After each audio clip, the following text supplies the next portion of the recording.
Hello. This lesson is about the events that led up to the American Revolution, as well as the people who played major roles before, during, and after the American Revolution. So the first part that we're going to talk about is the events. The first event that we're going to talk about is the Stamp Act. The Stamp Act was passed on March 22nd, 1765 by the British Parliament.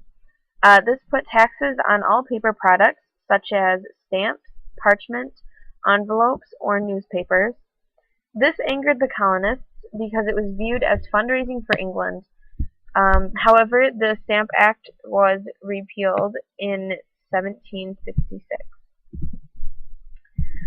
The next event is the Boston Tea Party. The Boston Tea Party took place on December 16th, 1773 at Griffin's Wharf in Boston, Massachusetts.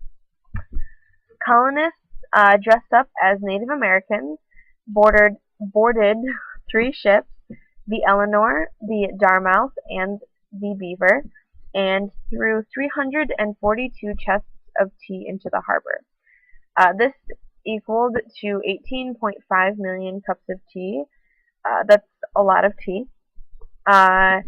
This event took place in protest of taxation without representation, which meant that the colonists felt that they were being taxed for no good reason, and only one man was sent to prison, and as a result, Boston Harbor turned brown for days due to the mass amount of tea that was dumped into the harbor. So next we have the Intolerable Acts. They were passed in 1774 in response to the Boston Tea Party by Britain. There were 5 laws that made up the Intolerable Acts. The Massachusetts Bay Regulating Act, the Impartial Administration of Justice Act, the Boston Port Act, the Quartering Act, and the Quebec Act. Before we go on, let's talk about what each of these acts meant. The Massachusetts Bay Regulating Act meant that governors were in charge of appointing law officers, and they also had the right to ban town meetings if they believed that these meetings were not loyal to the British government. The Impartial Administration of Justice Act meant that any trials deemed unfit to be heard in the colonies would be moved to England, so that the jury would be able to choose a more fitting verdict and punishment. The Boston Port Act meant that the British would close off Boston Harbor until all of the tea dumped into the harbor during the Boston Tea Party was paid for.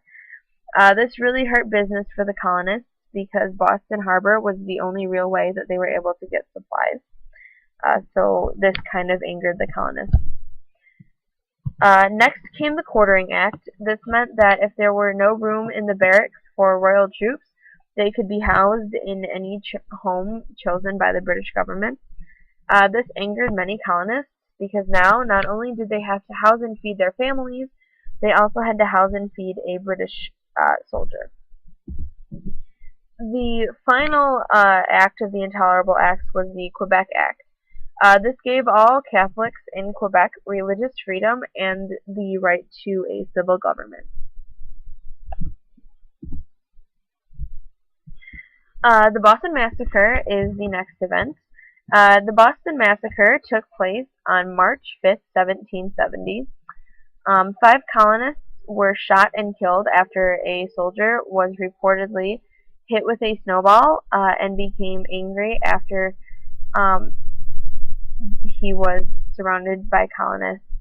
This created a reaction from the soldiers.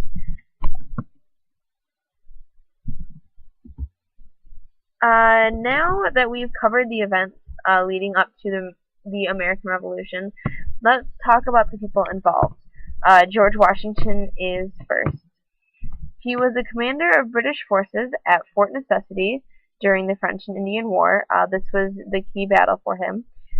He was elected to the First Continental Congress and was commander-in-chief during the Revolution. He was a big supporter of the Constitution, and after the Revolution, he became the first president of the United States. Next, we have Patrick Henry. He had a gift for public speaking. In fact, he is most famous for the line, "Give me liberty or give me death." He spoke out greatly against the Stamp Act. He was a member of the House of Burgess and took part in the First Revolutionary Convention. In 1775, he led a group of soldiers forcing the British to pay for gunpowder that this group took from a military storage facility. Next, we have Thomas Jefferson. He was a member of the Second Continental Congress and was the head of the committee that wrote the Declaration of Independence. He's probably the most known for the Declaration of Independence. In 1774, he wrote a summary view of the rights of British America, and he was President of the United States from 1801 to 1807. Benjamin Franklin is next. He was against the Stamp Act. However, he knew that it was unavoidable, that boycotting stamps wouldn't do anything. So he continued to buy stamps from his friend John Hughes. This almost ruined Benjamin Franklin's reputation, and it also almost got his friend Mr. Hughes killed.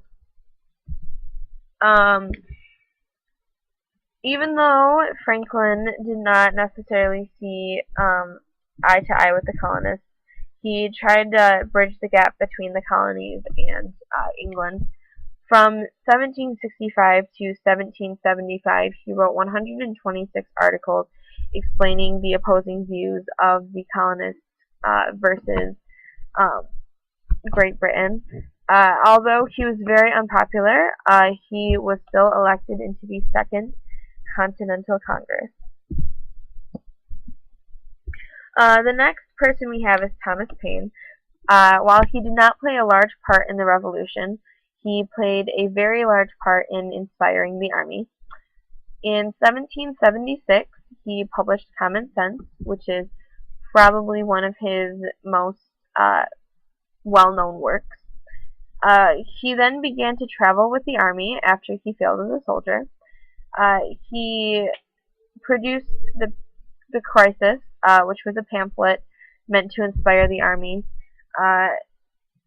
His pamphlet did in fact inspire the army, and eventually it became more popular than the Super Bowl. This means that more people in 1776 read the Crisis or knew of the Crisis than people watch the Super Bowl today. This pamphlet was very popular. He eventually stopped working for the Revolution and returned home to England. Samuel Adams is next. He wrote essays about Boston political ideas and encouraged a goods boycott to protest the Townshend Acts. In case you didn't know, the Townshend Acts were a group of 4 acts passed by the British Parliament. They were meant to show the colonists that Great Britain still had a great deal of power over the colonies. The Townshend Acts taxed goods such as glass, mainly glass. He was a member of the Continental Congress from 1774 to 1781. He was part of the 1779 Massachusetts Constitutional Convention, and from 1789 to 1793, He was the governor of Massachusetts. The final person that we are going to talk about today is John Adams. He was well known for his skills as a lawyer. He wrote many essays for Boston newspapers. Um, although he wrote a great deal of essays for these Boston newspapers, and he wrote a great deal of letters of protest to Great Britain, he did very little to help write the Declaration of Independence, despite what he's usually thought of. He was the second president of the United States, and he was the first vice president of the United States. And after listening and watching this PowerPoint, I hope that you've learned something new about the American Revolution. And that concludes this PowerPoint.